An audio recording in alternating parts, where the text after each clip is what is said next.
हाँ भाई, solid angle की हम लोग बात कर चुके हैं। सॉलिड एंगल पे जो प्रॉब्लम है वो भी हम लोग देख चुके हैं। गॉस थ्योरम भी हम लोग पढ़ चुके हैं। अब गॉस थ्योरम की क्या क्या एप्लीकेशन है वो हम लोग देखते हैं। कुछ गॉस थ्योरम की हेल्प से कुछ हम लोग डेरिवेशन करेंगे यहाँ पे। जैसे फर्स्ट वाला जो डेरिवेशन है यहाँ पे, फर्स्ट यहाँ पे हम लोग डिराइव करेंगे electric field due two point charge. यहाँ पे इलेक्ट्रिक फील्ड हम लोग देख भी चुके हैं कि Q by R square electric field होता है किसी पॉइंट चार्ज के कारण आर डिस्टेंस पे। अब हम लोग क्या करेंगे, गॉस थ्योरम की हेल्प से यहाँ पे इलेक्ट्रिक फील्ड निकालेंगे किसी पॉइंट चार्ज के लिए आर डिस्टेंस पे। ठीक है, अब मैंने क्या माना है यहाँ पे, मैंने मान लिया कि यार मेरा क्या है यहाँ पे क्यू चार्ज है और आर डिस्टेंस पे मुझे क्या चाहिए यहाँ पे इलेक्ट्रिक फील्ड चाहिए। अब क्या करूंगा, देखो गॉस थ्योरम की हेल्प से मैं यहाँ पे निकालूंगा। सबसे पहले यहाँ पे गॉस थ्योरम मेरी होती है, आपका क्या है, close integral E dot ds equal to q in upon epsilon naught. ठीक है, ये होती है बेटा यहाँ पे। अब क्या करूंगा, देखो गॉस थ्योरम के लिए मैं सबसे पहले यहाँ पे एक मैं क्या करूंगा यहाँ पे एक गॉसियन सरफेस बनाऊंगा। आप देखो यहां से हर तरफ आर डिस्टेंस पे, यहां यहां यहां हर तरफ आर डिस्टेंस पे अगर मैं देखूं इलेक्ट्रिक फील्ड, ठीक है, यहां देखूं चारों तरफ, तो यहां पे हर पॉइंट पे जो इलेक्ट्रिक फील्ड जो है वो क्या होगी, मेरी सेम होगी यहाँ पे। और अगर मैं यहाँ पे एक गॉसियन सरफेस बनाता हूं तो गॉसियन सरफेस जो होगी क्लोज यहाँ सरफेस, क्योंकि मैं जानता हूं कि जो गॉसियन सरफेस है वो किसके लिए एप्लीकेबल होती है, वो मेरी होती है हमारी क्लोज सरफेस के लिए। क्लोज इंटीग्रल होना चाहिए इसके लिए, जो है क्लोज इंटीग्रल हम लोग लेते हैं। ठीक है, तो उसका मतलब क्लोज सरफेस के लिए हम लोग गॉस थ्योरम लगाते हैं। तो मैंने क्या किया है, एक गॉसियन सरफेस यहाँ पे मान ली, ये क्या है मेरी गॉसियन सरफेस है। यहाँ पे गॉसियन सरफेस मान ली मैंने, एज्यूम कर ली कि भाई ये गॉसियन सरफेस है। ये ऐसे क्या होगा, यहाँ पे स्क्वायर होगा। अब देखो बाय यहाँ पे अगर मैं बात करूं by Gauss theorem, by Gauss theorem क्या है, गॉस थ्योरम अगर लगाऊं मैं यहाँ पे, गॉस थ्योरम मेरी क्या है यहाँ पे वो देखते हैं। गॉस थ्योरम होती है कि close integral E vector dot dA vector, यहाँ पे ये किसके इक्वल होगा, Q in upon epsilon not के बराबर होगा यहाँ पे। ठीक है, अब देखो यहाँ पे इसके लिए लगाएंगे तो अब देखो यहाँ पे पहली चीज, इस चार्ज से इलेक्ट्रिक फील्ड कहां होगी, पॉजिटिव से बाहर की तरफ होगी। और इसमें इलेक्ट्रिक फील्ड की जो डायरेक्शन होगी वो यहां से इस डायरेक्शन होगी, यहां से यू, यहां से इस डायरेक्शन में यू इलेक्ट्रिक फील्ड की डायरेक्शन होगी। ठीक है, यहां से देखें तो इधर बाहर की साइड इलेक्ट्रिक फील्ड की डायरेक्शन होगी। ठीक है, अब अगर मान लो इस पॉइंट पे इलेक्ट्रिक फील्ड की डायरेक्शन ये है और इस पॉइंट पे अगर मैं एरिया वेक्टर की डायरेक्शन देखूं, यहाँ पे इस पॉइंट पे अगर एरिया वेक्टर की डायरेक्शन देखूं वो भी आपके क्या है, कहां होगी, इधर होगी। यहाँ पे एरिया वेक्टर की डायरेक्शन इधर होगी। तो किसी एक पर्टिकुलर पॉइंट पे अगर मैं एरिया वेक्टर की डायरेक्शन देखूं तो एरिया वेक्टर की डायरेक्शन ये और इलेक्ट्रिक फील्ड की डायरेक्शन ये, तो यहाँ पे एक तो कांस्टेंट इलेक्ट्रिक फील्ड होगी हर पॉइंट पे, यहाँ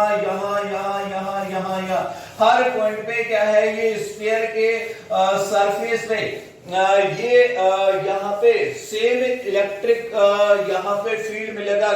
या फिर मैं बोल सकता हूँ इक्विपोटेंशियल सरफेस होगी, क्योंकि आर डिस्टेंस पे यहां से यहां तक सेम डिस्टेंस पे, क्योंकि इस क्या हो गया, स्फीयर की रेडियस हो गई।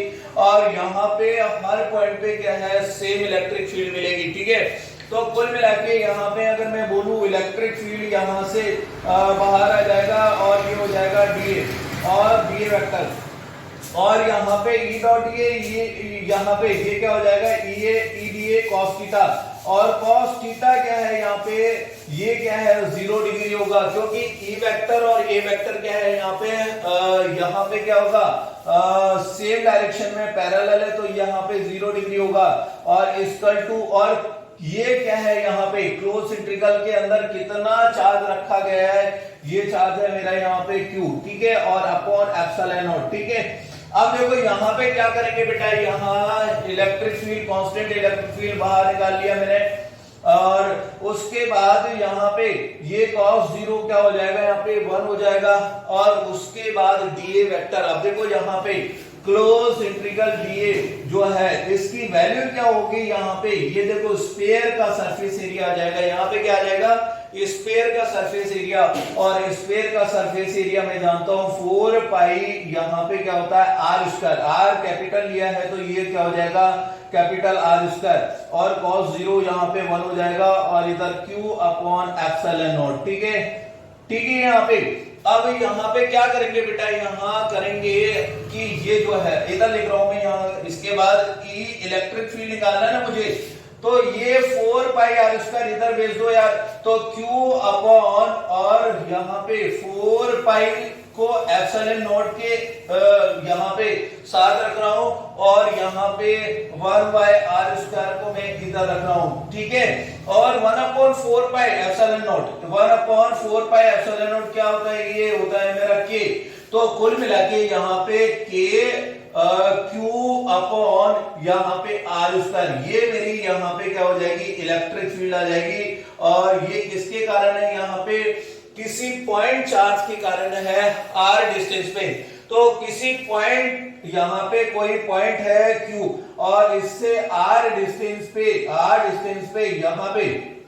यहाँ पे r डिस्टेंस पे इलेक्ट्रिक फील्ड होगी बाहर की साइड, और ये किसकी बराबर होगी k q by R square, और ये हम लोग ऑलरेडी पहले देख चुके हैं, लेकिन यहाँ पे मैंने क्या किया है, गॉस थ्योरम की हेल्प से यहाँ पे इलेक्ट्रिक फील्ड निकालना है। तो यहाँ पे इलेक्ट्रिक फील्ड कितनी होगी k q by R square, और इसकी डायरेक्शन क्या होगी, यहाँ पे डायरेक्शन हमारी इलेक्ट्रिक फोर्स की डायरेक्शन होगी, यहाँ पे इलेक्ट्रिक फोर्स इधर लगेगा यहाँ पे, और कुल मिला के यहाँ पे इलेक्ट्रिक फील्ड आएगा k q by R square. ठीक है, अब इसी तरह सेम हम लोग यहाँ पे इनफिनिट वायर के लिए निकालेंगे electric field due to infinite wire by using Gauss theorem. यहाँ पे गॉस थ्योरम की हेल्प से हम लोग क्या करेंगे, यहाँ पे इलेक्ट्रिक फील्ड इनफिनिट वायर के लिए, अगर मैं बात करूं तो इनफिनिट वायर के लिए हम लोग देख चुके हैं, है ना। यहाँ पे हमने इनफिनिट वायर के लिए एक डेरिवेशन कराया था, यहाँ पे k लैम्डा बाय d, है ना, यहाँ पे d डिस्टेंस पे निकाल रहे थे, याद करो आप स्टार्टिंग में मैंने इलेक्ट्रिक फील्ड जब कराया था तो k लैम्डा बाय d, और उसके बाद यहाँ पे यहाँ पे वायर के परपेंडिकुलर जो इलेक्ट्रिक फील्ड थी sin theta 1 minus sin theta 2, इस तरह का हम लोगों ने डेरिवेशन किया था। अगर याद हो तो इस तरह का देखो हमने निकाला था कि भाई इलेक्ट्रिक फील्ड परपेंडिकुलर, वायर के परपेंडिकुलर वाला जो इलेक्ट्रिक फील्ड है वो होगा k लैम्डा बाय d, यहाँ पे d डिस्टेंस पे यहाँ पे निकाला था मैं, ये वायर है इनफिनिट वायर है। ठीक है, और ये आया था sin theta 1 plus sin theta 2। ठीक है, ये तो ये आया था, और हमारा जो है ई पैरेलल जो आया था वो वहां पे क्या था, ई पैरेलल में k लैम्डा बाय d तो सेम रहेगा, और cos theta 2 minus cos theta 1, अगर आपको याद हो ये चीज दो डेरिवेशन मैंने कराए थे, आपको याद करो मैंने क्या किया था, यहाँ पे y पे जाके dy का क्या लेंगे, एक एलिमेंट लेंगे, इस तरह से हम लोगों ने कुल मिला के यहाँ पे इस तरह का डेरिवेशन किया था। ठीक है, अब लेकिन हमें क्या करना है इस बार, यहाँ पे गॉस थ्योरम की हेल्प से निकालना है। गॉस थ्योरम की हेल्प से मुझे यहाँ पे इलेक्ट्रिक फील्ड निकालना है, किसके लिए, इनफिनिट वायर के लिए। तो देखो बेटा क्या करेंगे, सबसे पहले मैंने मान लो कि यहाँ पे इनफिनिट वायर है, ये मेरा इनफिनिट वायर है, और जिसकी लेंथ मैं मान लेता हूँ यहाँ पे कितनी है, लेंथ यहाँ पे मान लेता हूँ L है, लेंथ क्या है यहाँ पे L मान लेता हूँ। अब देखो यहाँ पे, और इस पर लैम्डा कूलम पर मीटर की रेट से क्या है, यहाँ चार्ज इक्वली डिस्ट्रीब्यूटेड है। ठीक है, यहाँ पे चार्ज इक्वली डिस्ट्रीब्यूटेड है, इससे r डिस्टेंस में, वहां मैं d डिस्टेंस लेता था, यहाँ पे मैंने मान लो r ले ली मैं। ठीक है, चाहे तो d ले लो चाहे तो r ले लो। ठीक है, तो कुल मिला के यहाँ पे r डिस्टेंस ली, यहाँ पे कोई पॉइंट है, इस पॉइंट पे मुझे इलेक्ट्रिक फील्ड निकालना है, इस पॉइंट P पे मुझे इलेक्ट्रिक फील्ड निकालना है। तो मैं क्या करूंगा यार, यहाँ पे एक गॉसियन सरफेस बनाऊंगा, गॉस थ्योरम की हेल्प से अगर मैं निकाल रहा हूं तो इसके लिए कि गॉसियन थ्योरम में यहाँ पे यहाँ गॉसियन सरफेस बनाऊंगा, और गॉसियन सरफेस होगी यहाँ पे, वो होगी यहाँ पे एक सिलेंडर होगा, ये इस तरह का यहाँ पे एक सिलेंडर होगा, ठीक है, ये मेरा गॉसियन सरफेस हो गया, ठीक है। अब यहाँ पे, अब यहाँ इस जो है वायर पे एक्चुअली आपके क्या है, चार्ज डिस्ट्रीब्यूटेड है, तो यहां से इलेक्ट्रिक फील्ड जो होगा वो कहां होगा, बाहर की साइड होगा, यहाँ पे बाहर की साइड आपके क्या है इलेक्ट्रिक फील्ड होगा, इधर इधर यहां से, तो इस तरह से आपके क्या है इलेक्ट्रिक फील्ड, ठीक है। ये तो इलेक्ट्रिक फील्ड की डायरेक्शन होगी, यहां पे देखें तो इलेक्ट्रिक फील्ड की डायरेक्शन इधर है, और एरिया वेक्टर की डायरेक्शन अगर इस पे देखें कर्व सरफेस पे, ठीक है ना, ये इस तरह की कर्व सरफेस है, और यहाँ पे इलेक्ट्रिक फील्ड जो यहाँ पे एरिया वेक्टर की डायरेक्शन होगी वो इसी डायरेक्शन होगी, इसके लिए इधर होगी, और ये जो ये मेरी कर्व सरफेस है, यहाँ पे ये कर्व सरफेस है, और ये वाली जो फ्लैट सरफेस है, इस फ्लैट सरफेस के लिए एरिया वेक्टर की डायरेक्शन इसके इधर होगी, परपेंडिकुलर यहाँ पे होगी, और इसके लिए यहाँ पे इस साइड में होगी, क्योंकि ये इस तरह का सिलेंडर है ना, तो कुल मिला के ये जो पोर्शन है वो इस तरह से होगा, इसकी एरिया वेक्टर की इधर डायरेक्शन, इसकी एरिया वेक्टर की डायरेक्शन इधर, ठीक है। अब देखो जरा यहाँ पे कुल मिला के हमने गॉसियन सरफेस ले लिया, अब क्या करना है, गॉस थ्योरम क्या बोलती है, वाई गॉस थ्योरम, अगर यहाँ पे मैं लगाऊं by Gauss theorem, Gauss theorem क्या बोलती है मेरी, यहाँ पे गॉस थ्योरम, गॉस थ्योरम यहाँ पे क्लोज इंटीग्रल है, ये क्लोज सरफेस है, क्लोज सरफेस के लिए हमारी गॉस थ्योरम बोलती है कि यहाँ पे close integral E dot D ए जो है यहाँ पे क्यू एन अपॉन यहाँ पे एप्सिलॉन नॉट, ठीक है, ये हमारी यहाँ पे गॉस थ्योरम का स्टेटमेंट होता है, close integral E dot D A equal to Q in upon epsilon naught, ठीक है। हाँ, अब देखो यहाँ पे सबसे पहली चीज तो यहाँ पे देखेंगे कि यार यहाँ पे दो तरह की सरफेसेस है। पहली सरफेस यहाँ पे जो है वो है यहाँ, एक तो यहाँ जो है सरफेस यहाँ एक तो कर्व सरफेस है, और दूसरी यहाँ पे फ्लैट सरफेस है, फ्लैट सरफेस यहाँ पे 1 और ये 2, ठीक है यहाँ पे, और तीसरी जो है यहाँ पे ये फ्लैट सरफेस 1 एंड 2 यहाँ पे इस तरह की, और यहाँ फ्लैट सरफेस, अगर मैंने बोल दिया यहाँ पे फ्लैट सरफेस, और इधर जो है कर्व सरफेस, तो दोनों यहाँ पे दोनों सरफेस के लिए फ्लक्स की वैल्यू अगर मैं निकालू, यहाँ पे कर्व सरफेस यहाँ पे क्या है थर्ड, ठीक है, ये थर्ड हो गई। अब यहाँ पे देखूं तो E डॉट डी ए, यहाँ पे E और वेक्टर और डीए वेक्टर में यहाँ पे वेक्टर में कितना एंगल होगा वो देखते हैं फ्लैट सरफेस के लिए। देखो इलेक्ट्रिक फील्ड की डायरेक्शन क्या है, इधर है, इलेक्ट्रिक फील्ड की डायरेक्शन इधर होगी, ठीक है, इस सरफेस के परपेंडिकुलर, और यहाँ पे फ्लैट सरफेस के लिए अगर बात करूं तो यहाँ पे देखो इलेक्ट्रिक फील्ड की डायरेक्शन इधर है, कुल मिलाकर इलेक्ट्रिक फील्ड इधर, और हमारा यहाँ पे एरिया वेक्टर की डायरेक्शन इधर, तो एंगल कितना हो गया 90 हो गया, और 90 हो गया तो यहाँ पे फ्लक्स क्या हो जाएगा, जीरो हो जाएगा, क्योंकि E डॉट डी ए के बीच में एंगल कितना हो गया 90, और cos 90 की वैल्यू क्या हो जाएगी, यहाँ पे जीरो हो जाएगी। कुल मिला के इस सरफेस के लिए, फ्लैट सरफेस के लिए फ्लक्स जीरो, दूसरी वाली फ्लैट सरफेस के लिए देखें यहाँ पे भी सेम चीज होगी, क्योंकि एरिया वेक्टर की डायरेक्शन इधर, इलेक्ट्रिक फील्ड की डायरेक्शन है, एंगल कितना हो जाएगा यहाँ पे 90, तो कुल मिला के यहाँ से फ्लक्स कितना हो जाएगा जीरो। अब कर्व सरफेस के लिए अगर मैं बात करूं, यहाँ पे कर्व सरफेस के लिए अगर मैं बात करूं, ये ऐसा क्यों हो रहा है, ये एंगल बिटवीन, यहाँ पे angle between E vector and A vector, यहाँ पे एज कितना है 90 डिग्री है, ये ऐसा यहाँ पे हो रहा है, ठीक है, तो इससे फ्लक्स क्या हो जाएगा, जीरो हो जाएगा। अब यहाँ पे कर्व सरफेस के लिए बात करते हैं, कर्व सरफेस के लिए क्लोज इंटीग्रल यहाँ पे लगाते हैं, क्लोज इंटीग्रल यहाँ पे कर्व सरफेस के लिए क्या होगा, E dot D A equal to यहाँ पे Q in upon epsilon naught, ठीक है।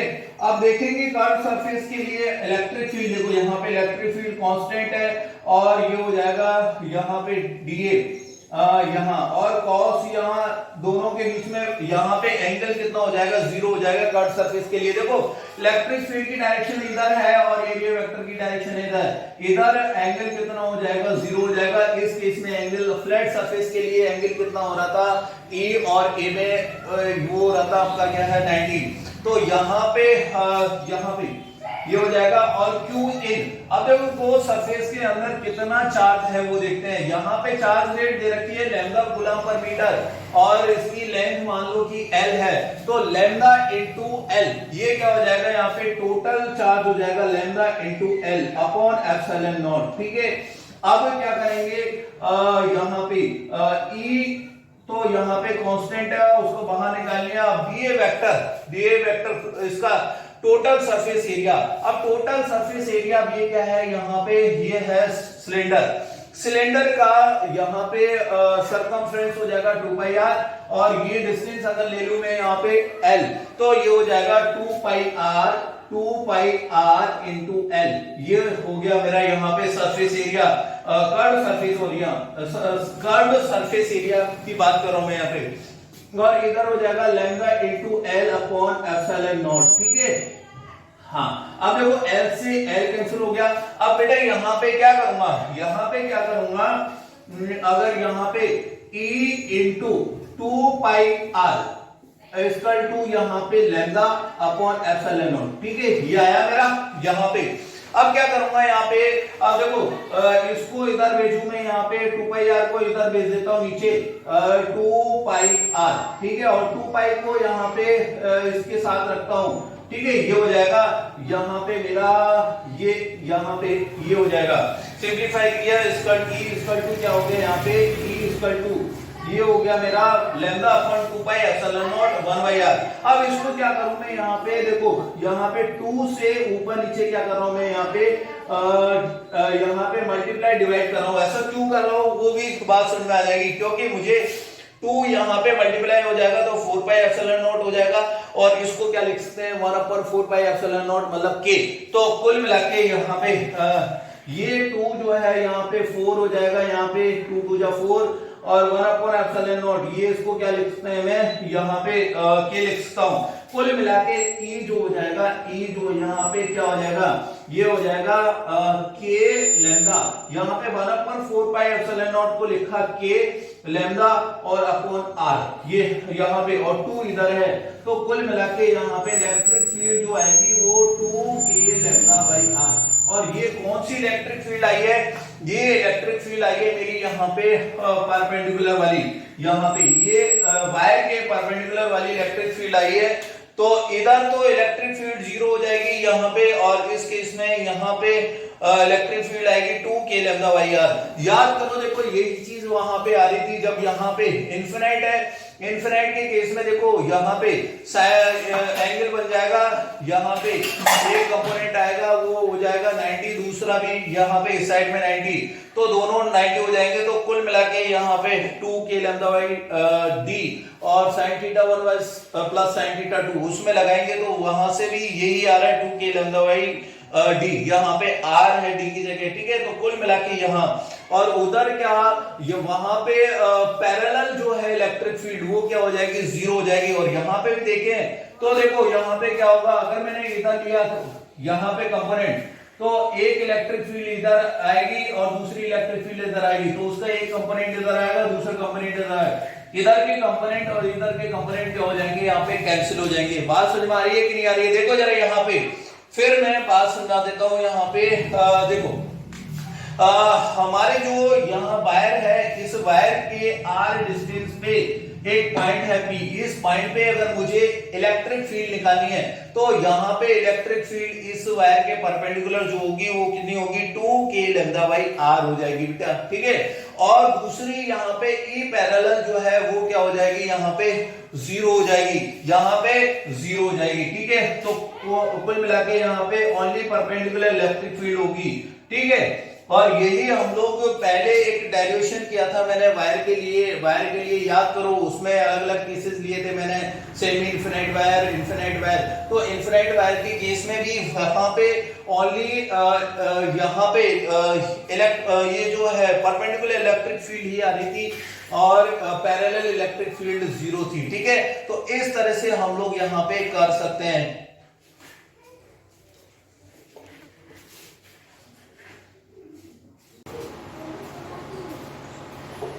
हाँ भाई, इन्फिनाइट वायर के बाद हम लोग देखते हैं इसमें होलो सिलेंडर और सॉलिड सिलेंडर।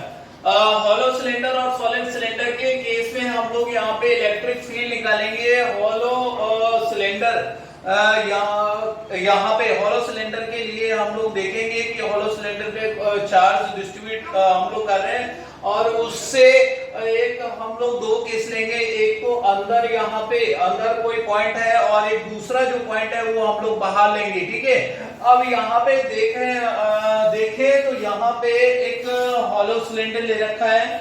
हॉलो सिलेंडर का मतलब है यहाँ पे कोई मटेरियल नहीं है यहाँ पे, और यहाँ इसकी रेडियस क्या दे रखी है, आर दे रखी है। और इस हॉलो सिलेंडर पे यहाँ पे चार्ज जो है वो इक्वली डिस्ट्रीब्यूटेड है इसकी सरफेस पे। यहाँ से इसकी सरफेस पे यहाँ पे इस तरह का हॉलो है, ये अंदर से खोखला है यहाँ पे। तो लैम्डा कूलम पर मीटर की रेट से चार्ज इक्वली डिस्ट्रीब्यूटेड है। अब यहाँ पे दो केसेस लेंगे, दो केसेस में हम लोग इलेक्ट्रिक फील्ड निकालेंगे। फर्स्ट केस क्या है, अगर मैं यहाँ पे पॉइंट लूं इसके अंदर, यहाँ पे कोई पॉइंट लेता हूं, यहां से आर डिस्टेंस पे, यहां से स्मॉल आर डिस्टेंस पे एक पॉइंट है। इस पॉइंट पे अगर मुझे क्या निकालना है, इलेक्ट्रिक फील्ड, तो मैं क्या करूंगा, अब इसके लिए हम लोग क्या करेंगे, गॉसियन सरफेस बनाएंगे। गॉसियन सरफेस जो है वो भी एक सिलेंडर होगा, इस तरह की एक गॉसियन सरफेस बनाएंगे हम लोग यहाँ पे, और ये होगा एक गॉसियन सिलेंडर। यहाँ पे एक गॉसियन सिलेंडर मैंने बनाया, इसको क्या बोला मैंने, गॉसियन सरफेस। यहाँ पे GAUSIAN गॉसियन सरफेस, ठीक है। ये क्या हो गया यहाँ पे, ये गॉसियन सरफेस हो गई। अब देखो यहाँ पे, अब इस गॉसियन यहाँ पे सिलेंडर होगा। अब इस पॉइंट पे आर डिस्टेंस पे मुझे क्या है, इलेक्ट्रिक फील्ड निकालनी है। तो सबसे पहले मैं क्या करूंगा, यहाँ पे मान लो कि यहाँ पे चार्ज मेरा यहाँ पे है, तो इलेक्ट्रिक फील्ड की डायरेक्शन यहाँ पे होगी।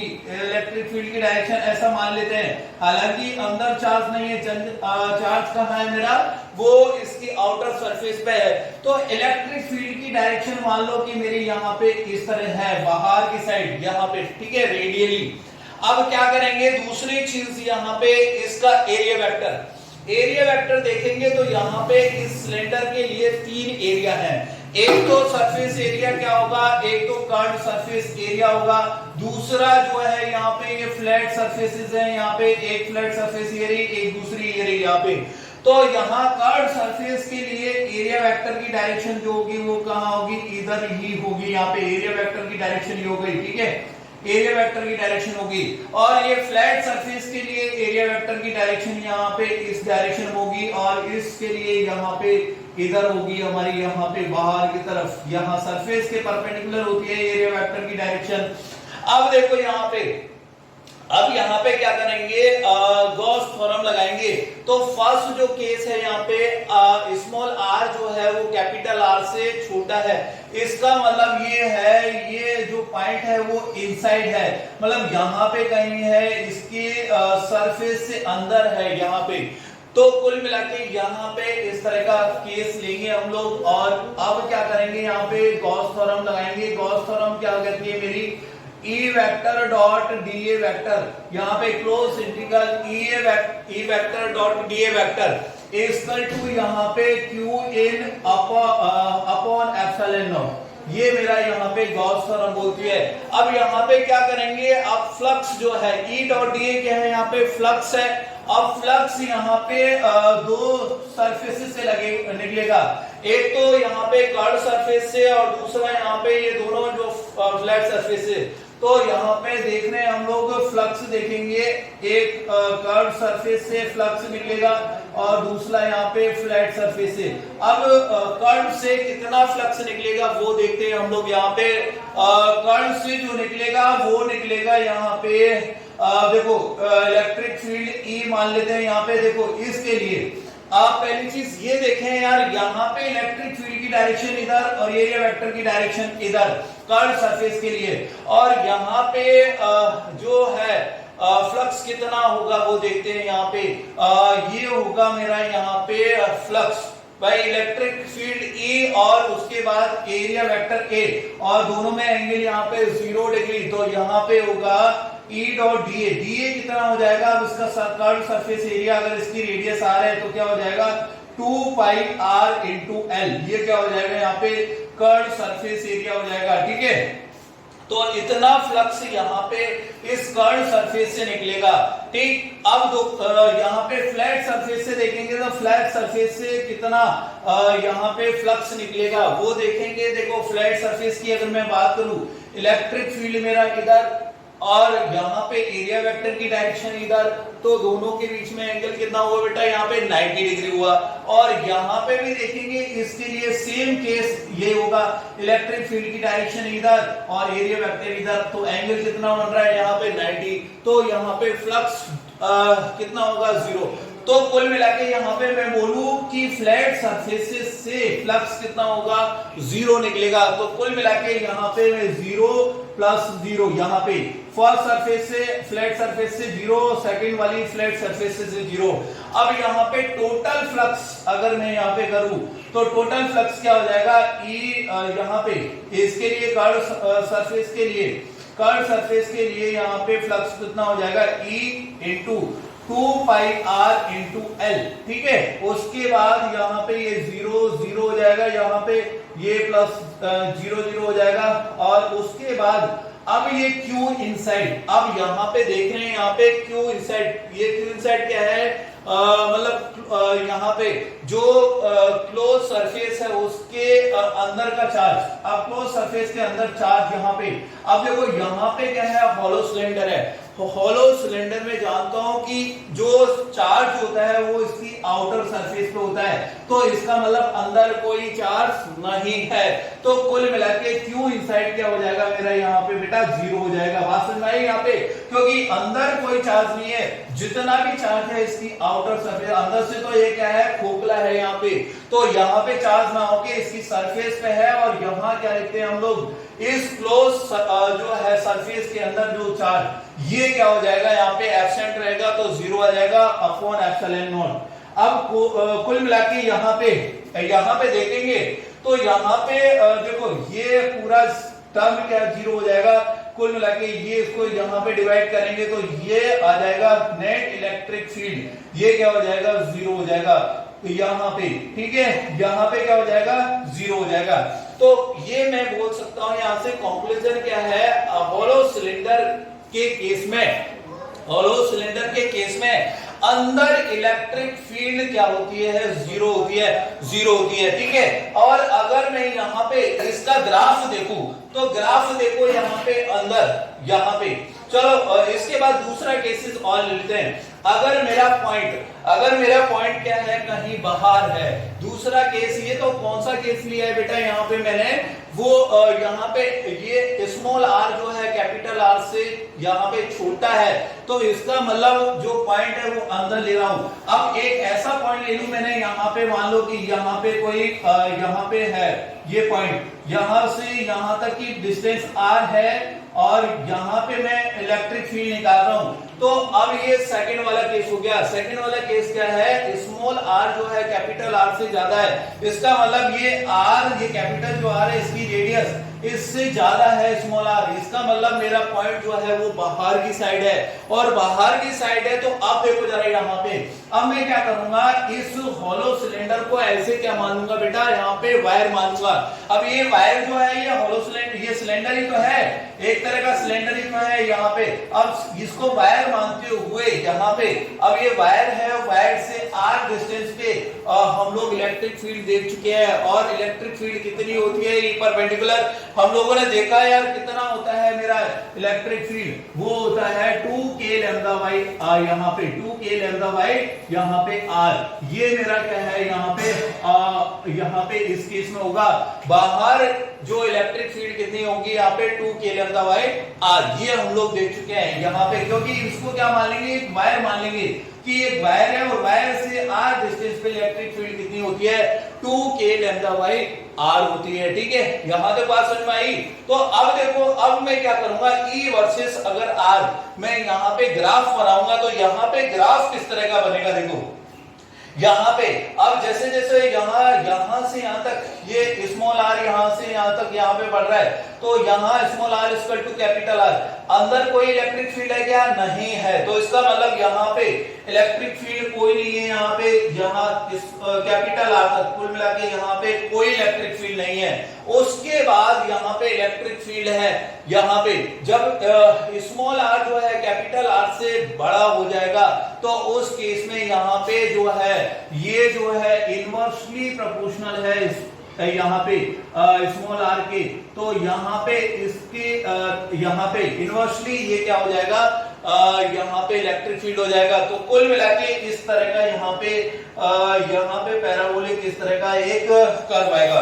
कुल मिला के यहाँ पे ये कौन सी सिचुएशन है, small R equal to capital R, ठीक है। तो इनिशियल में यहाँ पे इलेक्ट्रिक फील्ड जो होगी वो कितनी होगी, 2k लैम्डा बाई आर हो जाएगी, ठीक है। अब उसके बाद धीरे धीरे क्या हो जाएगी, यहाँ पे कम होगी, ये इनवर्सली प्रोपोर्शनल। तो कुल मिला के ये इस तरह का ग्राफ हो जाएगा यहाँ पे। अब चलते हैं हम लोग यहाँ पे सॉलिड सिलेंडर। अब देखो सॉलिड सिलेंडर के केस में है यहाँ पे सॉलिड सिलेंडर है जिसकी रेडियस r दे रखी है, और इस पर यहाँ पे अब इस पे यहाँ पे जो है इसके पूरे वॉल्यूम में, अब देखो यहाँ सॉलिड सिलेंडर है तो चार्ज होगा यहाँ पे वो इसके पूरे थ्रू आउट वॉल्यूम में होगा, यहाँ पे चार्ज इक्वली डिस्ट्रीब्यूटेड होगा। तो ये जो यहाँ पे ये जो डेंसिटी यहाँ पे चार्ज डेंसिटी दे रखी है इस बार यहाँ पे रो कूलाम पर मीटर क्यूब, ये आपको यहाँ पे डेंसिटी दे रखी है रो कूलाम पर मीटर क्यूब, ठीक है। अब क्या करेंगे यहाँ पे, फिर वही यहाँ पे हम लोग दोनों केस लेंगे, एक हम लोग निकालेंगे इसके अंदर इलेक्ट्रिक फील्ड और दूसरी यहाँ पे अगर पॉइंट बाहर है तो बाहर इलेक्ट्रिक फील्ड इससे। तो सबसे पहले फर्स्ट वाला केस लेंगे हम लोग, यहाँ पे अंदर इलेक्ट्रिक फील्ड निकालते हैं सॉलिड सिलेंडर के केस में। अब फिर वही चीज करूंगा यहाँ पे। अब देखो एक चीज मैं आपको ये बता दूं कि यार हॉलो सिलेंडर और सॉलिड सिलेंडर में फर्क क्या है। हॉलो सिलेंडर में यहाँ पे चार्ज होता है इसकी जो है कर्व सरफेस पे होता है, यहाँ पे इस तरह से कर्व सरफेस पे होगा, अंदर कोई चार्ज नहीं होता। लेकिन यहाँ पे सॉलिड सिलेंडर के केस में क्या होगा बेटा, यहाँ पे जो चार्ज जो है इसके पूरे थ्रू आउट वॉल्यूम पे होगा, यहाँ पे चार्ज क्या होगा, पूरे थ्रू आउट वॉल्यूम पे होगा। तो यहाँ पे इसकी जो यहाँ पे चार्ज डेंसिटी दे रखी है रो, जब वॉल्यूम की बात आती है तो यहाँ चार्ज डेंसिटी क्या लेते होंगे, रो कूलम पर मीटर क्यूब, ठीक है। अब देखो यहाँ पे दोनों यहाँ पे फर्स्ट वाला केस ले रहा हूँ, फर्स्ट वाला मतलब पॉइंट में कहा ले रहा हूँ, अंदर यहाँ पे, यहाँ से r डिस्टेंस पे कोई पॉइंट है, मान लो यहाँ पे मुझे इलेक्ट्रिक फील्ड निकालनी है। तो सबसे पहले मैं क्या करूंगा, अब देखो गॉस थ्योरम लगाने के लिए मुझे क्या चाहिए, क्लोज सरफेस के लिए क्लोज सरफेस चाहिए, क्योंकि बिना क्लोज सरफेस के मैं गॉस थ्योरम नहीं लगा सकता। तो सबसे पहले मैं क्या करूंगा, यहाँ पे ऐसा गॉसियन यहाँ पे सरफेस मानूंगा, यहाँ पे गॉसियन सरफेस मैंने मानी, और वो भी क्या होगा, यहाँ पे सिलेंडर होगा। तो ये एक सिलेंडर हो गया, यहाँ पे सिलेंडर, ठीक है, इसको बोलेंगे यहाँ पे गॉसियन सिलेंडर, ठीक है। यहाँ पे गॉसियन यहाँ पे सरफेस हो जाएगी, ये भी क्या होगा, एज ए सिलेंडर होगा, यहाँ पे ये क्या होगा, सिलेंडर हो गया। अब देखो जरा यहाँ पे सिलेंडर हो गया। अब यहाँ पे क्या करेंगे, फिर वही यहाँ पे सिलेंडर में एक कर्व सरफेस है और दूसरी यहाँ पे दो फ्लैट सरफेसेस हैं, एक फ्लैट सरफेस ये, दूसरी फ्लैट सरफेस ये। अब देखो यहाँ पे मान लो कि अंदर कोई चार्ज है, ठीक है, अब अंदर कोई चार्ज है, इसके कारण यहाँ पे क्या होगा, इलेक्ट्रिक फील्ड होगी इस सरफेस पे, इलेक्ट्रिक फील्ड की डायरेक्शन यूं होगी, ये इस तरह से होगी, यहाँ पे इस डायरेक्शन में इधर है ना, ठीक है। यहाँ पे ये इलेक्ट्रिक फील्ड की डायरेक्शन, कुल मिला के ये इलेक्ट्रिक फील्ड की डायरेक्शन मैंने बता दी। अब यहाँ पे और क्या देखेंगे, यहाँ पे हम लोग क्या देखेंगे, कर्व सरफेस जो है उसके लिए एरिया वेक्टर की डायरेक्शन देखेंगे। एरिया वेक्टर की डायरेक्शन हमारी यहाँ पे इस डायरेक्शन में है, ठीक है, यहाँ पे इसी डायरेक्शन में है। और यहाँ पे और इस फ्लैट सरफेस के लिए यहाँ पे ये जो है फ्लैट सरफेस कुछ इस तरह की है, यहाँ पे इस तरह की है, यहाँ पे इस तरह की फ्लैट सरफेस, इसके लिए एरिया वेक्टर की डायरेक्शन नीचे आएगी। तो कुल मिला के यहाँ पे एरिया वेक्टर की डायरेक्शन हो गई ये एरिया वेक्टर यहाँ फ्लैट सरफेस के लिए। दूसरी यहाँ इस सरफेस के लिए एरिया वेक्टर की डायरेक्शन यहाँ पे ऊपर की साइड होगी। अब देखो यहाँ पे अब मैं क्या करूंगा, गॉस थ्योरम लगाऊंगा, वाई गॉस थ्योरम, ठीक है। यहाँ पे क्या करेंगे, वाई गॉस, यहाँ पे लॉ लगाएंगे।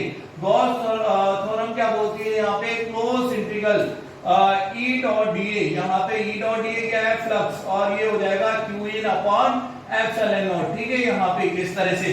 अब देखो बेटा यहाँ पे क्या करेंगे, फिर वही यहाँ पे इसके दो पार्ट करेंगे। एक तो यहाँ पे कर्व सरफेस के लिए फ्लक्स, ये ई डॉट डी ए क्या है, फ्लक्स है, और दूसरा यहाँ पे फ्लैट सरफेस के लिए, यहाँ पे फ्लैट सरफेस के लिए, कर्व सरफेस के लिए देखो यहाँ पे फ्लक्स देखेंगे तो कर्व सरफेस के लिए फ्लक्स क्या होगा, ई डॉट डी ए, और एंगल क्या हो जाएगा, cos थीटा। cos थीटा यहाँ पे कितना हो जाएगा, ई वेक्टर की डायरेक्शन इधर, ए वेक्टर की डायरेक्शन इधर, कुल मिला के यहाँ पे क्या हो जाएगा बेटा, यहाँ पे cos क्या हो जाएगा, 0 हो जाएगा। तो cos 0 इसका मतलब इलेक्ट्रिक फ्लक्स कितना आया, E इंटू, और ये हो जाएगा 2 पाई r इंटू एल, ये क्या हो जाएगा यहाँ पे सरफेस एरिया आ जाएगा, ठीक है।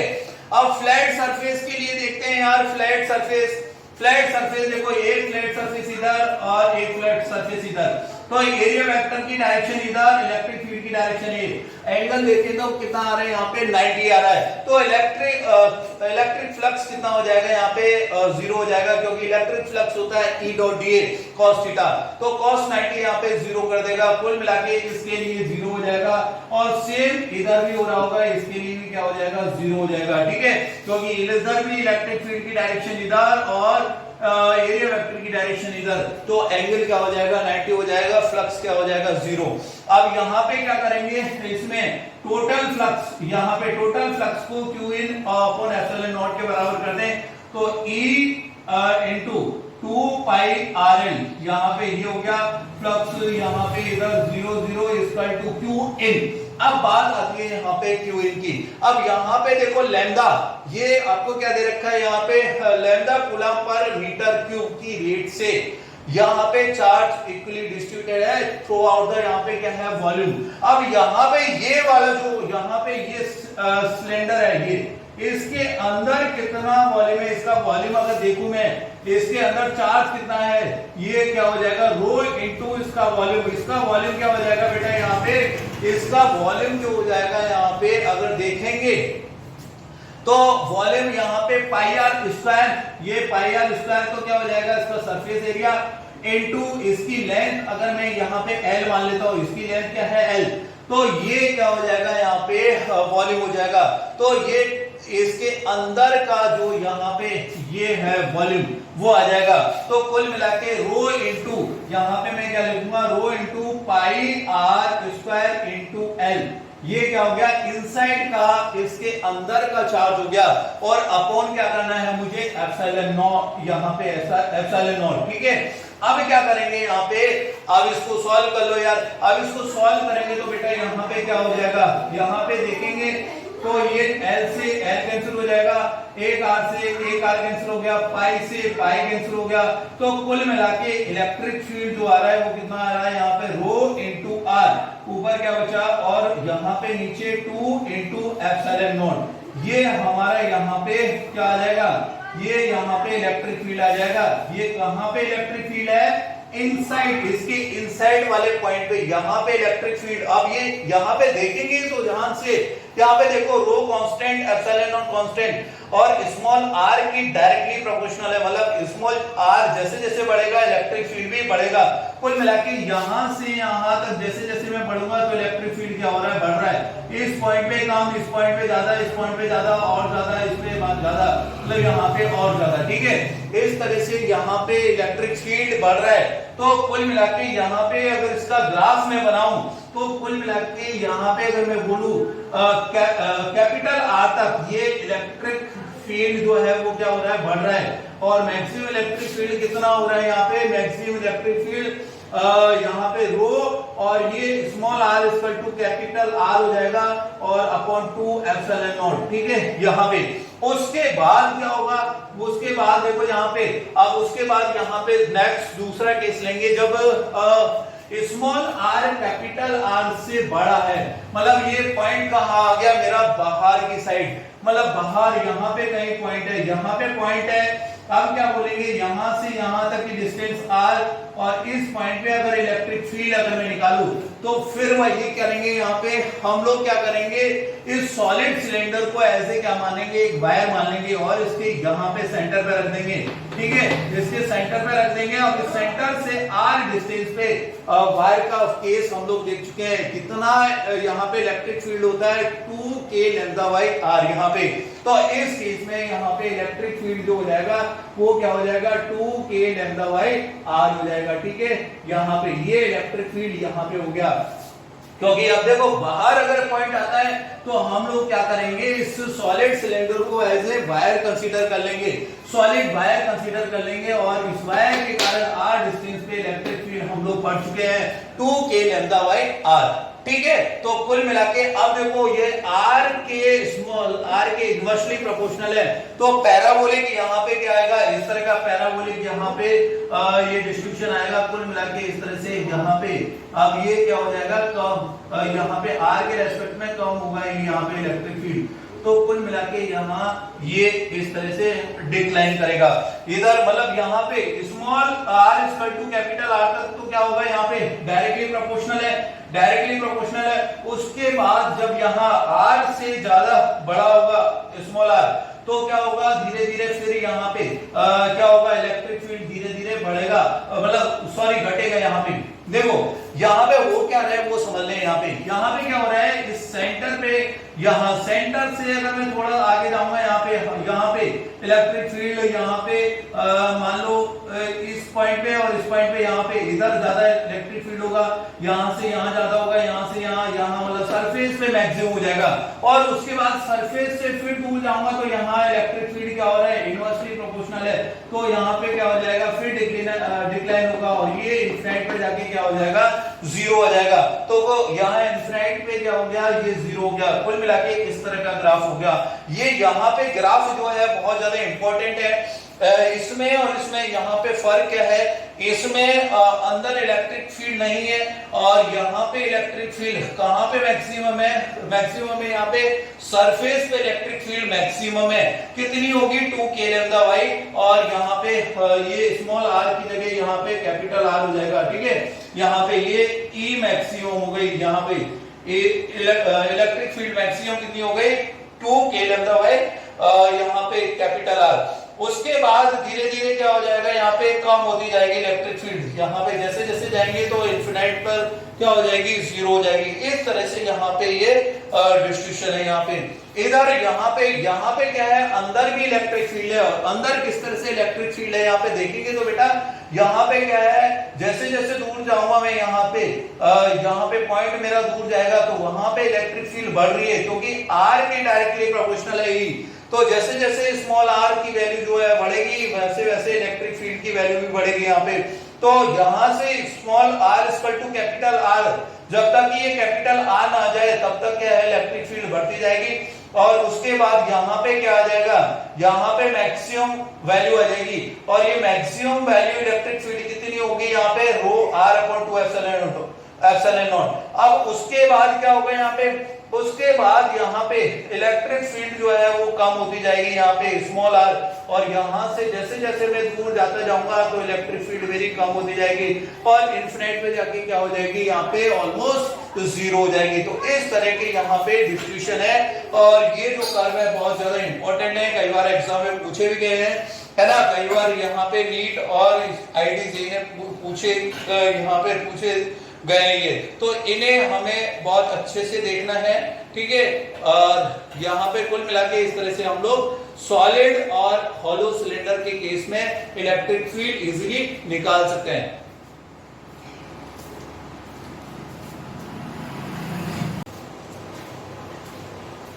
हाँ, उसके बाद हॉलो सिलेंडर का केस हम लोग ने देख लिया था, सॉलिड सिलेंडर का केस देख लिया। उसके बाद आता है अब यहाँ पे इनफिनिट शीट के केस में हम लोग देखेंगे electric field due to infinite sheet by using Gauss theorem. Gauss theorem की हेल्प से हम लोग इनफिनिट शीट के केस में इलेक्ट्रिक फील्ड देखेंगे। यहाँ पे एक इन्फिनिट शीट है।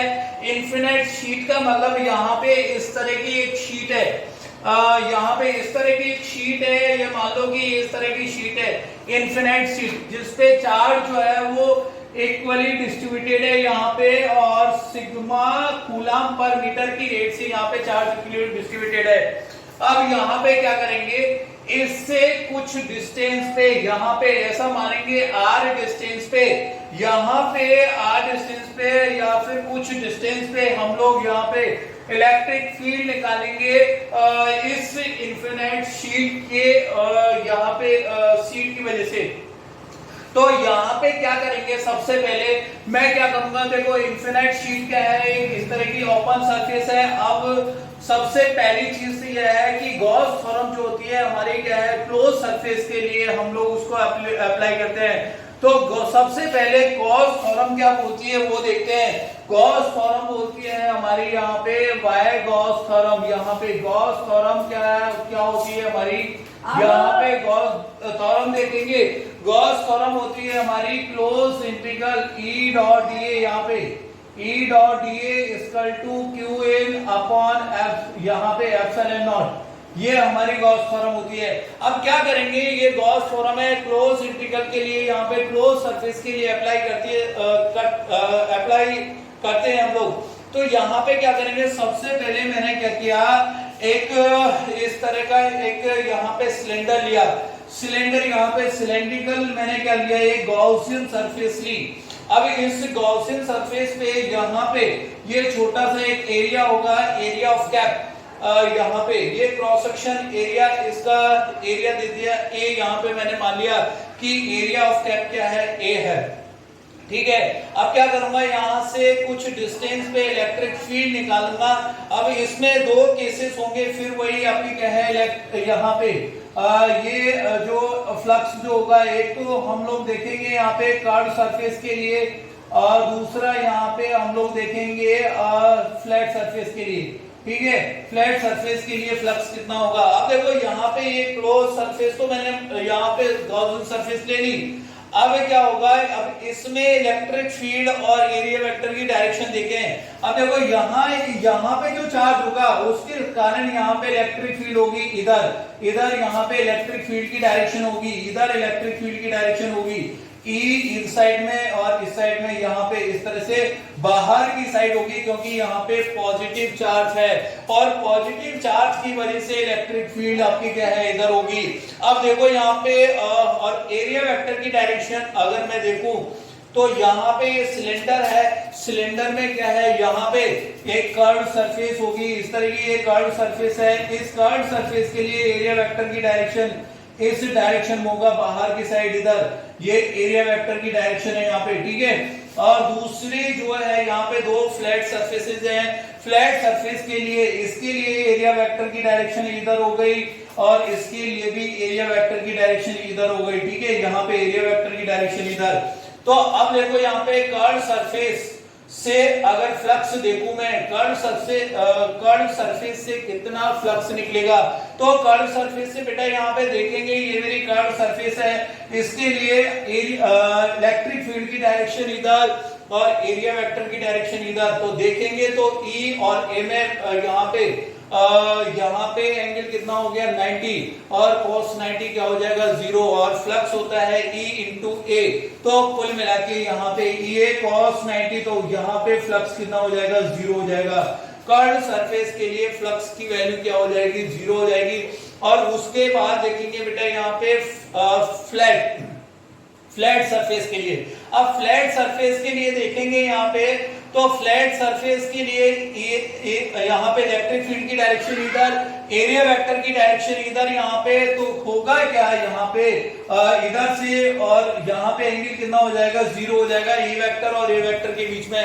और इधर से कितना फ्लक्स निकलेगा E इंटू A यहाँ पे, और दूसरा इस साइड से कितना फ्लक्स निकलेगा, यहाँ पे भी सेम सिचुएशन हो रही होगी, सिमिलर। यहाँ पे ये इलेक्ट्रिक फील्ड की डायरेक्शन इधर, एरिया वेक्टर की डायरेक्शन है, एंगल कितना हो जाएगा यहाँ पे 0 डिग्री, cos 0 यहाँ पे वैल्यू क्या आ जाएगी 1। तो इधर से कितना फ्लक्स निकलेगा यहाँ पे E इंटू ए। तो टोटल फ्लक्स को मैं क्या है Q in upon epsilon not के बराबर कर दूंगा यहाँ पे।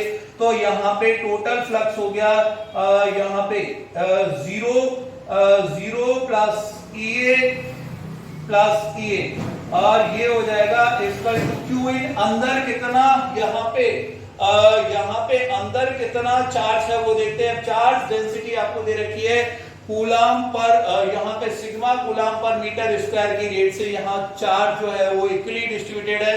तो सिग्मा इंटू ये वाला एरिया, तो ये वाला एरिया क्या है एयर, तो यहाँ पे क्या हो जाएगा सिग्मा इंटू ए ये हो जाएगा और अपॉन एप्सिलॉन नॉट, यहाँ पे एप्सिलॉन नॉट लिख दिया मैंने। और अब क्या हो जाएगा ये E into A 2E into A हो जाएगा equal to sigma A upon यहाँ पे क्या हो जाएगा एप्सिलॉन नॉट हो जाएगा।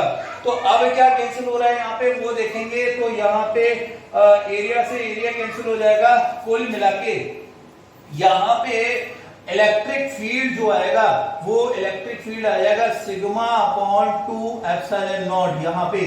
तो ये इलेक्ट्रिक फील्ड क्या आ गया बेटा यहाँ पे सिग्मा अपॉन 2 एप्सिलॉन नॉट यहाँ से।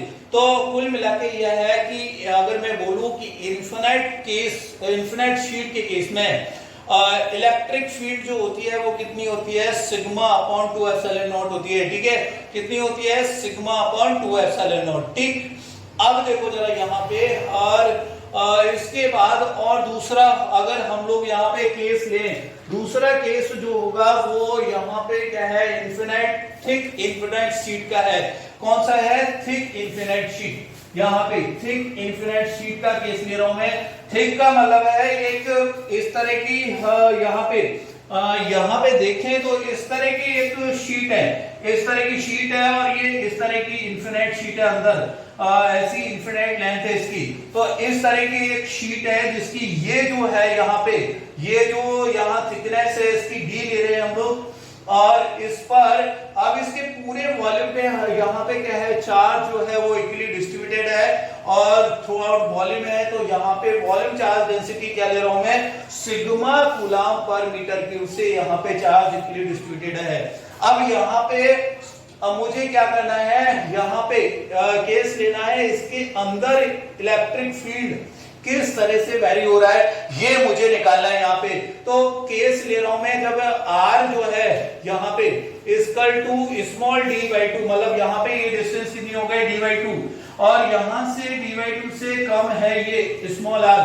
तो यहाँ पे अंदर पॉइंट किसी अंदर पॉइंट पे इलेक्ट्रिक फील्ड मुझे निकालनी है। तो इसके लिए सबसे पहले देखो ये क्या यहाँ पे क्या करूंगा मैं एक गॉसियन सरफेस लूंगा, यहाँ पे गॉसियन सरफेस एज्यूम करूंगा यहाँ पे और वो गॉसियन सरफेस यहाँ पे भी क्या है सिलेंड्रिकल सरफेस लेंगे हम लोग और यहाँ पे r डिस्टेंस पे मैं क्या कर रहा हूँ यहाँ पे यहाँ r डिस्टेंस पे मैं यहाँ पे ये ले रहा हूँ ये पॉइंट ले रहा हूं। अब इस पॉइंट के केस में यहाँ पे अब इस पॉइंट में मुझे इलेक्ट्रिक फील्ड निकालनी है। तो कैसे निकालूंगा देखो गॉस थ्योरम की हेल्प से। गॉस थ्योरम क्या होती है मेरी close integral E dot dA equal to क्या होता है Q in upon epsilon naught, ये यहाँ पे गॉस थ्योरम होती है। अब इसके भी दो पार्ट करूंगा मैं यहाँ पे।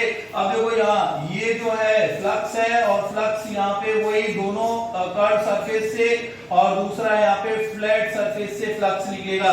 अब देखो कर्व सरफेस इस सिलेंडर की जो कर्व सरफेस है ये वाली इस कर्व सरफेस के लिए यहाँ पे एरिया वेक्टर की डायरेक्शन होगी वो इधर होगी, एरिया वेक्टर की डायरेक्शन इधर है और इलेक्ट्रिक फील्ड की डायरेक्शन हम लोग देखते हैं कि इधर इलेक्ट्रिक फील्ड की डायरेक्शन होगी, इधर आपकी क्या है इलेक्ट्रिक फील्ड की डायरेक्शन होगी। ये मेरी इलेक्ट्रिक फील्ड की डायरेक्शन हो गई, ठीक है। और ये जो है यहाँ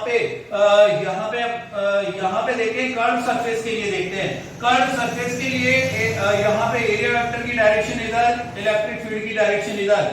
तो यहाँ पे एंगल कितना हो जाएगा यहाँ पे इलेक्ट्रिक फील्ड और एरिया वेक्टर में 90। इसका मतलब यहाँ पे कर्व सरफेस के लिए फ्लक्स कितना होगा मेरा 0 होगा। तो यहाँ पे कर्व सरफेस के लिए फ्लक्स क्या हो गया, जीरो हो गया। अब देखेंगे यहाँ पे फ्लैट सरफेसेस, यहाँ पे दो फ्लैट सरफेसेस हैं, इनके लिए फ्लक्स की वैल्यू क्या होगी। अब फ्लक्स की वैल्यू देखेंगे कि यहाँ पे, अब इसमें भी यहाँ पे सेम चीज देखेंगे हम लोग, ए वेक्टर की डायरेक्शन इधर और इसमें फ्लैट सरफेस इधर, इसके एरिया वेक्टर की डायरेक्शन इधर होगी और इसके लिए एरिया वेक्टर की डायरेक्शन इधर होगी यहाँ पे। तो कुल मिला के यहाँ पे ई वेक्टर और ए वेक्टर फ्लैट सरफेसेस के लिए यहाँ पे एंगल कितना हो जाएगा, जीरो हो जाएगा ई वेक्टर और ए वेक्टर के बीच में। तो कुल मिला के यहाँ पे फ्लक्स जो आएगा, इधर वाली सरफेस के लिए फ्लक्स आएगा ई इंटू ए और दूसरी वाली सरफेस के लिए यहाँ पे भी एंगल क्या हो रहा है, जीरो। तो यहाँ पे भी फ्लक्स कितना आ जाएगा, E इंटू ए यहाँ पे। तो टोटल फ्लक्स को मैं किसके बराबर कर दूंगा यहाँ पे, Q in upon epsilon not के बराबर। तो यहाँ पे टोटल फ्लक्स यहाँ पे कितना हो जाएगा, 2 इंटू ए और इसको किसके बराबर करना है, Q इन। अब Q इन ये देखेंगे यार, यहाँ पे रो इंटू वॉल्यूम, यहाँ पे चार्ज डेंसिटी दे रखी है। अब इसका ये इसके अंदर कितना चार्ज है वो देखेंगे और इसकी चार्ज डेंसिटी दे रखी है रो कूलम पर मीटर क्यूब। तो कुल मिला के यहाँ पे रो इंटू इसका वॉल्यूम अब देखो यहाँ पे कितना हो जाएगा। इसका अगर एरिया क्या ले लूं मैं, यहाँ पे ए ले लेता हूं, इसका एरिया क्या है, ए और यहाँ पे और ये आर और इसकी लेंथ कितनी हो गई, यहाँ पे ये हो गई आर इंटू ये आर। तो कुल मिला के 2r इंटू ए, यहाँ पे क्या हो जाएगा, यहाँ पे rho into area into 2r, ये क्या हो जाएगी यहाँ पे, इसका वॉल्यूम हो जाएगा। एरिया इंटू लेंथ, यहाँ पे एरिया इंटू 2r लेंथ है, आर इधर यहाँ पे, तो 2r हो जाएगा क्योंकि क्या हो जाएगा, रो इंटू वॉल्यूम, इसका वॉल्यूम क्या हो जाएगा, एरिया इंटू 2r, इसकी लेंथ इंटू आपके क्या है यहाँ पे इसका क्रॉस सेक्शन एरिया। लेंथ कितनी है, इधर आर और इधर आर, तो 2r और अब अपॉन में क्या आएगा, एप्सिलॉन नॉट, यहाँ पे एप्सिलॉन नॉट आ गया। कुल मिला के अब देखो यहाँ से एरिया कैंसिल हो गया और क्या कैंसिल हो रहा है, 2 से 2 कैंसिल हो रहा है। तो इलेक्ट्रिक फील्ड जो निकल के आएगी यहाँ से रो आर अपॉन एप्सिलॉन नॉट, ये यहाँ से इलेक्ट्रिक फील्ड निकल के आएगी रो आर अपॉन एप्सिलॉन नॉट। तो कुल मिला के यहाँ पे thick very thick infinite sheet के केस में इलेक्ट्रिक फील्ड जो होगी आर डिस्टेंस पे कितनी होगी, रो आर अपॉन एप्सिलॉन नॉट, ये हमारी क्या होगी, इलेक्ट्रिक फील्ड। तो इसका मतलब यह है कि जितना यहाँ पे आर के डायरेक्टली प्रोपोर्शनल है, तो धीरे धीरे यहाँ पे क्या होगी, जैसे जैसे मैं यहाँ पे आर बढ़ेगा वैसे वैसे यहाँ इलेक्ट्रिक फील्ड क्या होगी, यहाँ बढ़ती जाएगी। मतलब यहाँ पे अगर देखें सेंटर पे यहाँ पे आर स्क्वायर टू 0 है, तो यहाँ पे इलेक्ट्रिक फील्ड 0 होगी। यहाँ पे देखूं तो यहाँ पे इलेक्ट्रिक फील्ड कुछ अलग होगी, यहाँ पे उससे ज्यादा होगी, यहाँ पे उससे ज्यादा, यहाँ पे उससे ज्यादा, यहाँ पे मैक्सिमम, और उसके बाद धीरे धीरे क्या हो जाएगी, यहाँ पे कम होती जाएगी। ठीक है, तो इस तरह से यहाँ पे इलेक्ट्रिक फील्ड का वेरिएशन हो रहा है। तो कुल मिला के यहाँ पे ये बोल सकते हैं कि इलेक्ट्रिक फील्ड जो है वो यहाँ डायरेक्टली प्रोपोर्शनल है आर। ये कब है ये केस, जब स्मॉल आर जो है d/2 से यहाँ पे छोटा है, या फिर मैं बोल सकता हूँ उसके अंदर का कोई पॉइंट ले रहा हूं मैं यहाँ पे। ठीक है, अंदर का कोई पॉइंट ले रहा हूं, उस पॉइंट पे जो इलेक्ट्रिक फील्ड होगी रो आर अपॉन एप्सिलॉन नॉट होगी। ठीक है, तो इस तरह से हम लोग सारे जो है जितने भी मैंने क्या है यहाँ पे केसेस ले लिए, केसेस वायर का केस लिया, सिलेंडर का केस लिया, उसके बाद हम लोगों ने यहाँ पे सिलेंडर में भी हमने देखा हॉलो सिलेंडर और सॉलिड सिलेंडर वाला केस देखा हमने। उसके बाद हम लोगों ने यहाँ पे इन्फिनिट शीट वाला भी देखा है। यहाँ पे इन्फिनिट शीट के केस में भी इलेक्ट्रिक फील्ड जो है सिग्मा अपॉन 2 एप्सिलॉन नॉट। ठीक है, और उसके बाद यहाँ पे हम लोगों ने यहाँ पे वेरी थिक इन्फिनिट शीट के केस में यहाँ पे रो आर अपॉन एप्सिलॉन नॉट। ठीक है, इस तरह के सारे केसेस हम लोगों ने ले लिए हैं, और ये जो है ये बहुत ज्यादा यहाँ पे काम आती है। ये वाली जो मैंने पहले भी बताया, इन्फिनिट शीट के केस में जो इलेक्ट्रिक फील्ड होती है सिग्मा अपॉन 2 एप्सिलॉन नॉट, ये जो काम आती है हमारी जब हम लोग कैपेसिटर पढ़ते हैं। दो कैपेसिटर प्लेट के बीच में जो इलेक्ट्रिक फील्ड जो होता है sigma upon 2 epsilon not. Capacitor में जो होती है वो शीट जो होती है वो इनफिनाइट शीट होती है। तो कुल मिला के ये जो यहाँ पे इसकी एप्लीकेशन जो है वो कहाँ पे है, यहाँ कैपेसिटर में। तो इस तरह से हम लोग इलेक्ट्रिक फील्ड देख सकते हैं हम लोग, ठीक है।